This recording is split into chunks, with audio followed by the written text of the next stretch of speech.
मैं अपने जन्म से पहले से इस वृक्ष को देख रहा हूँ, क्योंकि मैं जब 3-4 साल का था तब कृष्ण कुंड में मैं नंगा नहाता था।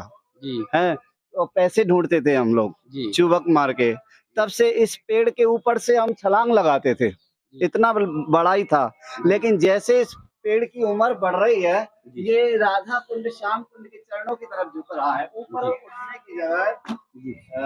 उठने की जगह ये ऊपर नीचे की तरफ आ रहा है।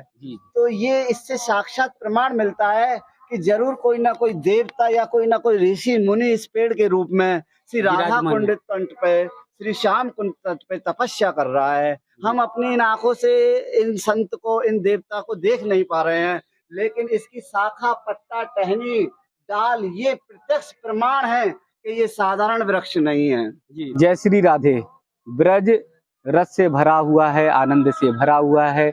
जहाँ पर भी आप आगे ब्रज में बढ़ते चले जाएंगे, कहीं कथा है, कहीं कहानी है, और इसकी महिमा अपरंपार है। अगर गोवर्धन धाम में आ गए और गोवर्धन धाम में परिक्रमा लगाते लगाते आप राधा कुंड तक पहुँचे, तो मुझे लगता है कि 2 दिन 4 दिन भी अगर आप रुक गए तब भी आपके लिए कम है, क्योंकि यहाँ की कुंज गलियों में एक से बढ़कर एक महान संतों की कहानी है, कथाएं हैं, समाधि स्थल है। उसके बारे में हम सब नहीं जानते, हम सबको नहीं पता है। केशवदास जी के माध्यम से कोशिश कर रहे हैं कि ये राधा कुंड के आसपास की जितनी महिमा है वो आप सब तक पहुँचे।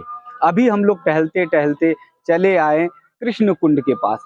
जब राधा कुंड के बगल में कृष्ण कुंड है तो उसके बारे में भी पूरी महिमा जाननी चाहिए, उसके बारे में भी हमें पूरी जानकारी करनी चाहिए कि आखिर कृष्ण कुंड कैसे स्थापित हुआ, कैसे बना और क्या है इसकी महिमा। कृष्ण कुंड की महिमा के बारे में, कैसे स्थापित हुआ, कैसे बना, उसकी महिमा के बारे में। आपका नाम राज जी नारायण। जी जी। जो राज होता है वही तो नारायण होते हैं। जी जी जी। तो आप जो नारायण के जो राज हैं उनको खुलवा रहे हैं धीरे। मैं कोशिश कर रहा हूँ कि यहाँ का राज खुले, धीरे धीरे लोगों तक, भक्तों तक पहुँचे। आपको पहले श्याम कुंड के बारे में तो पहले ही हम बताए हैं आपको कि किस तरह से श्याम कुंड प्रकाट्य हुआ। अरिष्टासुर को मारने के बाद उनको गौ हत्या का पाप लगा और राधा रानी नाराज हुई, तो भगवान ने सारे 33 करोड़ देवी देवताओं को अपने बंसी से बनाए हुए इसी गड्ढे में सारे तीर्थों को आह्वान किया और सारे प्रकट होकर दर्शन दिए और आके जल के रूप में विराजमान हो गए। यह वही श्याम कुंड है सारी जो बंसी के द्वारा बनाया गया था। इसीलिए ये टेढ़ा मेढ़ा है। इसी सवाल के बारे में आ रहा था कि राधा कुंड तो चौकोर लग रहा है, लेकिन ये टेढ़ा मेढ़ा क्यों है? अगर हम देखेंगे तो यहाँ से शुरुआत होती है, फिर आते आते ये एकदम ऐसे किनारे पतला सा हो जाता है। तो इसके बारे में थोड़ा शंका है इसके। राधे राधे जी। ऐसा कहते हैं कि जैसे हमारी राधा रानी सीधी हैं, राधा रानी सरल है, सीधी है, ऐसे ही श्री राधा कुंड भी सीधा है, सरल है, चौकोर है, और कन्हैया टेढ़े हैं, टेढ़े खड़े रहते हैं, टेढ़े हैं, इसीलिए उनका कुंड भी टेढ़ा है, क्योंकि कन्हैया तो सीधे नहीं है, वे तो टेढ़े हैं, तो टेढ़ा ही इसलिए उनका कुंड है। इस टेढ़े कुंड को सीधा करना चाहा था एक बार हमारे श्री रघुनाथ दास गोस्वामी जी ने। उसकी कथा बताइए। तो बोले थे जैसे हमारा राधा रानी का कुंड सीधा है, चौकोर है, ऐसे ही हम अपने श्याम कुंड को भी चौकोर बनाएं। तो इसको जब खुदाई करने लगे, इसको चौकोर बनाने लगे, वृक्षों को जब कटाई करने लगे, तो कुछ वृक्ष यहाँ पर, कुछ क्या प्राय वृक्ष सब ऋषि मुनि है जो ब्रज में अगर वो वृक्ष हो आज के समय में उसका दर्शन तो हम जरूर इसमें जरूर। तो वो जब उनको इस राधा के श्याम कुंड को चौड़ा किया जा रहा था तो वृक्षों को काटना जरूरी था। तो वृक्ष वो स्थल पर चलकर मुझे लगता है कि तो एक मिनट आप सुन लीजिए। तो उन वृक्षों को जब काटा गया तो कुछ वृक्ष रघुनाथ दास गोस्वामी जी के सपने में आकर बोले, हे रघुनाथ जी हमें मत काटिए, हमें मत काटिए।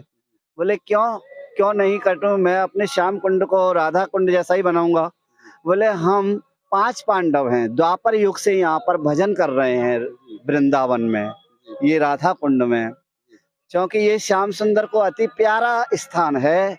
इसलिए राधा रानी का अति प्रिय स्थान है राधा कुंड। इसीलिए यहाँ पर हम वृक्ष के रूप में भजन कर रहे हैं। मैं युधिष्ठिर हूँ, मैं पांचों भाई के साथ यहाँ पर भजन कर रहा हूँ, भीम, अर्जुन, नकुल, सहदेव के द्वारा। आज भी वह पेड़ श्याम कुंड के ऊपर, ठीक ऊपर, जहाँ पर श्री कृष्णदास कविराज गोस्वामी की जो भजन स्थली है, वहां पर वह पास में ही वह पेड़ अभी भी विराजमान है। सूख गया है, आज के समय में हाँ सूख गया है, लेकिन उसके पांचों जो शाखाएं थी युधिष्ठिर, भीम, नकुल की, आज भी दिखाई देती हैं। और वृक्ष कुछ ऐसे भी हैं जो भगवान के चरणों में वृद्ध हो चुके हैं, लेकिन अपने आप को आत्मसमर्पित कर दिया है श्री कृष्ण कुंड के चरणों में।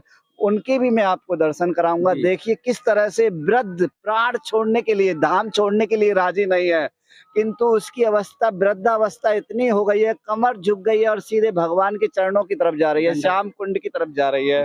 तो आगे चल के दर्शन करते हैं पंडव वृक्ष के। और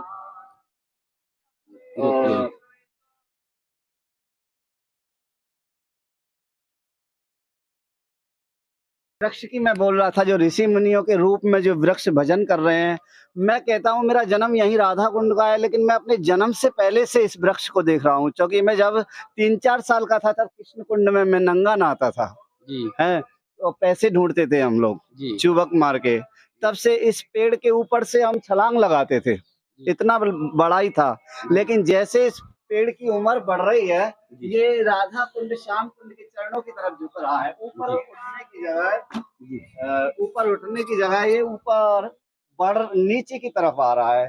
तो ये इससे साक्षात प्रमाण मिलता है कि जरूर कोई ना कोई देवता या कोई ना कोई ऋषि मुनि इस पेड़ के रूप में श्री राधा कुंड तट पे, श्री श्याम कुंड तट पे तपस्या कर रहा है। हम अपनी इन आंखों से इन संत को, इन देवता को देख नहीं पा रहे हैं, लेकिन इसकी शाखा, पत्ता, टहनी, डाल, ये प्रत्यक्ष प्रमाण है कि ये साधारण वृक्ष नहीं है। जी, इनको देखकर तो एकदम साफ लग रहा है कि जैसे लग रहा है कि कृष्ण धाम की ओर जो है, कृष्ण कुंड की ओर एकदम दंडवती किए हुए हैं। अगर उधर से देखेंगे, पूरी परिक्रमा करते हुए देखेंगे, और उसके बाद अगर एक किनारे में देखेंगे तो ये जो शाखा है, और ये शाखा के देखिए एकदम वहां से आते हुए दंडवती करते हुए यहाँ से कृष्ण धाम कुंड का भी दर्शन होगा, और यहाँ से ये दंडवती करते हुए ये वृक्ष की शाखाओं का भी होगा।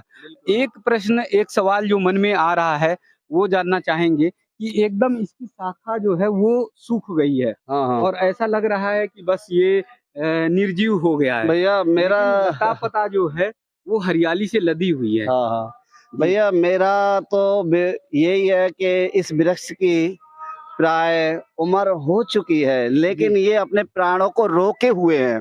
राधा कुंड का विरह सहन नहीं करना चाहते, इसलिए राधा कुंड को छोड़ना नहीं चाह रहे हैं, श्याम कुंड को छोड़ना नहीं चाह रहे हैं। शरीर जर्जर अवस्था को प्राप्त हो गया है, लेकिन जो मन की, जो भजन की प्रबलता है, वह जो मन की जो तरंगे रूपी जो पत्ते हैं, वो अभी भी हरे भरे हैं इनके। ये जो ऋषि, ये जो वृक्ष रूप में जो भी संत हैं जो तपस्या कर रहे हैं श्याम कुंड पर, इनकी जो मन की, जो भजन की जो तरंगे हैं, वह पत्ते हरे भरे हो रहे हैं, लेकिन शरीर जर्जर हो गया है।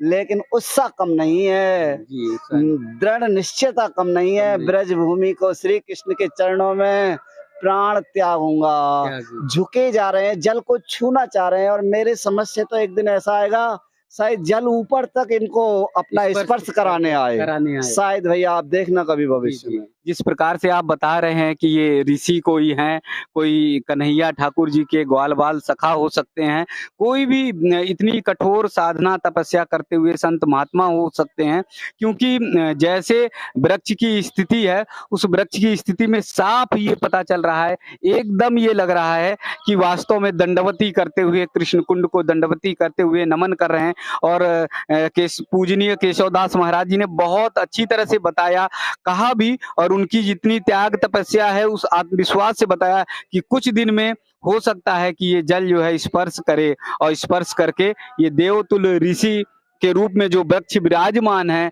उनको स्पर्श करके आनंदित कर दे, भाव से भर दे। यहाँ और भी वृक्ष हैं और भी स्थल है, उसके बारे में भी महाराज जी से जानने की कोशिश करेंगे। इस वृक्ष के बारे में महाराज जी कुछ जानकारी बताएं।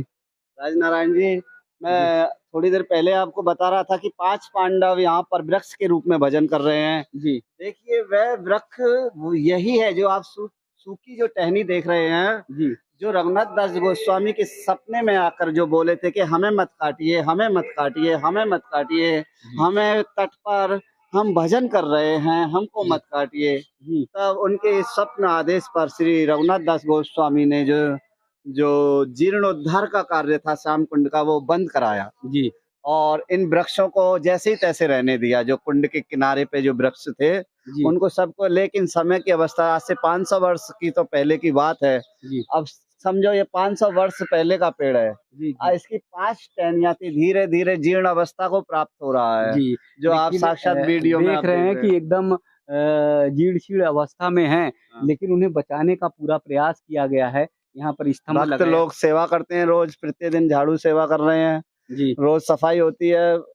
ये पूरा प्रयास है राधा कुंड को, श्याम कुंड को सौंदर्यकरण बनाने में, उसकी रक्षा करने के लिए सब ब्रजवासी भक्तों का, ब्रज जनों का, ब्रज पंडाओं का, बहुत सबका पूरा सहयोग है। पूरे ग्रामवासी का इतना सहयोग है कि अगर ब्रज में आप कहीं भी कोई का कुंड का संस्कार होगा तो किसी ब्रजवासी को आप उधर नहीं पाओगे, लेकिन जब राधा कुंड का संस्कार होगा सारे पंडा, सारे गांव के ब्रजवासी सबसे पहले बिना निमंत्रण के आ जाते हैं कि हमारा कुंड है, हम सफाई करेंगे।